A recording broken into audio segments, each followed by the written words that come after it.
وَآمِنُوا بِمَا أَنزَلْتُ مُصَدِّقًا لِمَا مَعَكُمْ، اور جو کلام میں نے نازل کیا ہے اس پر ایمان لے آؤ، یعنی جیسے اپنی کتاب تورات کی تصدیق کرتے ہو اسی طرح قرآن پاک کی بھی اور تمام آسمانی کتابوں کی بھی تصدیق کرو، کیونکہ تمام آسمانی کتابوں کی تصدیق کرنا یہ ایمان کا رکن ہے۔ مصدقا لما معکم، جو تصدیق کرنے والی ہے اس کتاب کی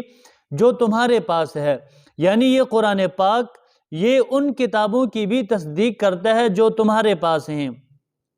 یعنی تورات کی بھی تصدیق کرتا ہے، اور اس کے علاوہ جتنی بھی آسمانی کتابیں ہیں تمام آسمانی کتابوں کی یہ تصدیق کرتا ہے۔ وَلَا تَكُونُوا أَوَّلَ كَافِرٍ بِهِ، اور تم ہی سب سے پہلے اس کے منکر مت بنو، یعنی قرآن پاک کی دیدہ اور دانستہ طور پر تکذیب کرنے والوں میں سب سے پہلے اس کے منکر مت بنو، اس لیے کہ تمہیں سب کچھ معلوم ہے، تم جانتے ہو کہ حضور انور صلی اللہ علیہ وسلم اللہ کے رسول ہیں، اور یہ قرآن پاک اللہ کی طرف سے نازل کیا ہوا ہے۔ یہ بات یاد رکھو کہ اگر تم نے انکار کیا اور تمہیں دیکھ کر دوسروں نے بھی انکار کرنا شروع کر دیا تو ان کا بوجھ بھی تمہارے اوپر ہی پڑے گا،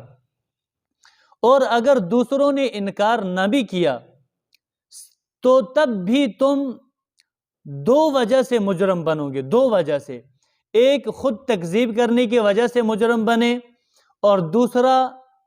دوسرے لوگوں سے منفرد ہونے کی وجہ سے مجرم بن گئے، اور یہ دونوں جرم اتنے بڑے جرم ہیں کہ ان کا انجام بہت ہی بڑا ہولناک ہے۔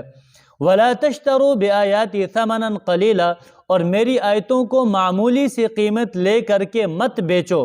یعنی میرے احکام کو چھوڑ کر یا ان کو بدل کر یا ان کو چھپا کر عوام الناس سے